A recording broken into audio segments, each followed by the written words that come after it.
Everyone, I just wanted to do a brief video now that we are back from spring break, just to kind of get everybody caught up, and I'll hopefully do a few more videos over the course of the latter half of the semester because we are going to be looking now more at some short stories as American literature develops and we see more and more genres begin to arise. We're getting close to the American Renaissance, which we're going to be seeing in the next couple of weeks.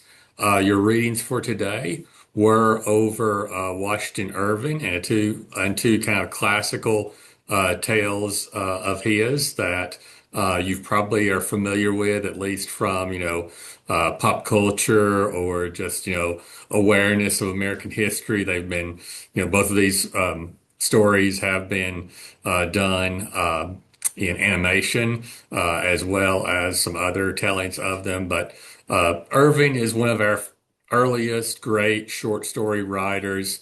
Um, he wrote these two stories that you read for today, The Legend of Sleepy Hollow and The Legend of Rip Van Winkle. When you read Rip Van Winkle, it's kind of a fantasy tale. There is, this, he goes to sleep for 20 years. This device kind of allowed Irving to show a lot of the changes that had been made in the United States in such a brief time period. Rip Van Winkle goes to sleep during the colonial American times, and then he wakes up in the aftermath of the American Revolution. The sign on the end has changed from King George III to George Washington. His statement of God save the King or God bless the King is immediately met with a lot of revulsion. And that was one of the things that Irving wanted to emphasize with this story.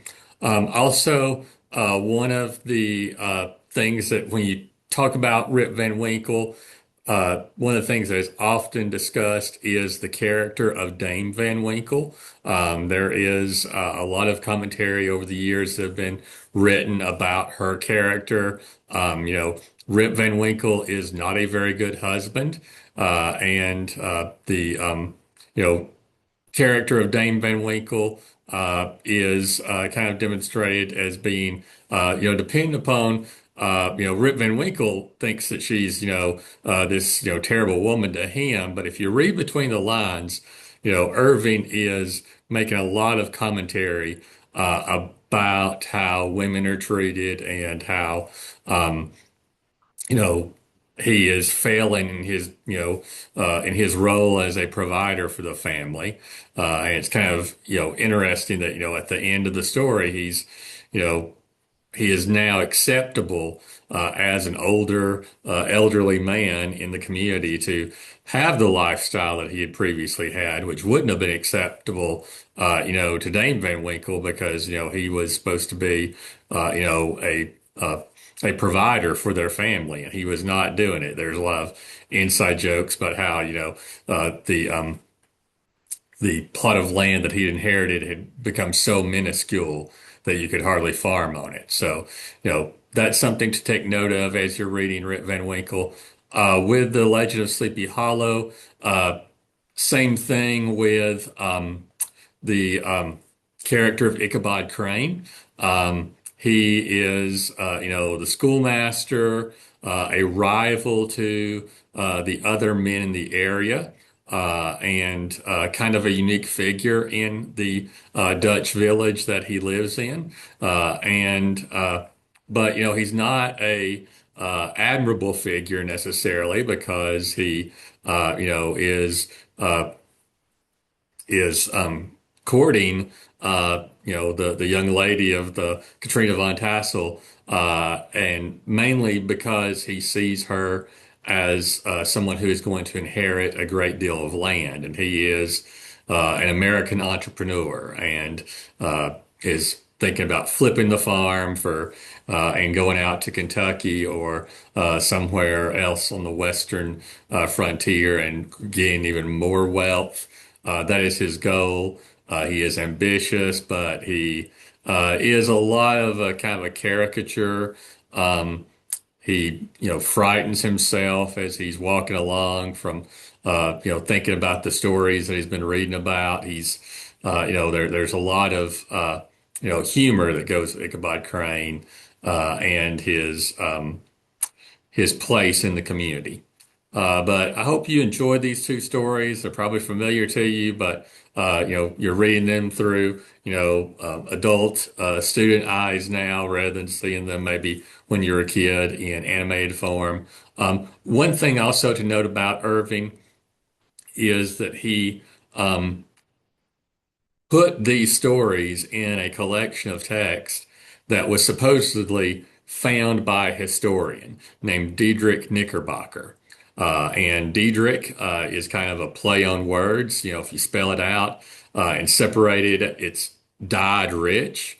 And Knickerbocker was a term for the original Dutch settlers of New York. It's where the New York Knicks basketball team gets their nickname.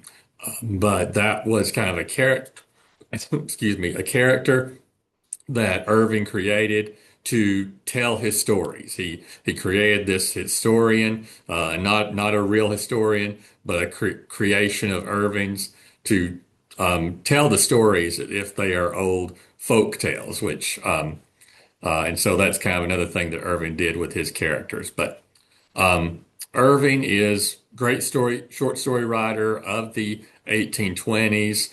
The American Renaissance writers, which we'll be learning about in the next few weeks, they look back to Irving as one of their models, and you'll see that in the 1850s and 1840s, the writers trying to return to a lot of the writing of Irving and others that were getting popular in the 1820s.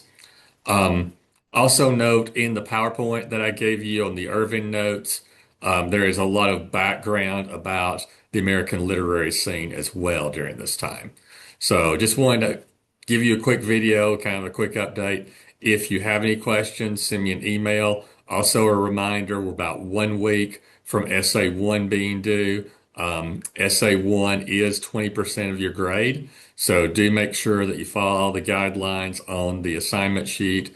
Make sure you include the right amount of secondary sources as well as all of the sources from the textbook um, on your works cited page and have it all documented properly. So make sure that you do that. If you have any questions, again, send me an email. I'll be glad to answer any questions or give you any advice on writing this particular paper. So have a good day.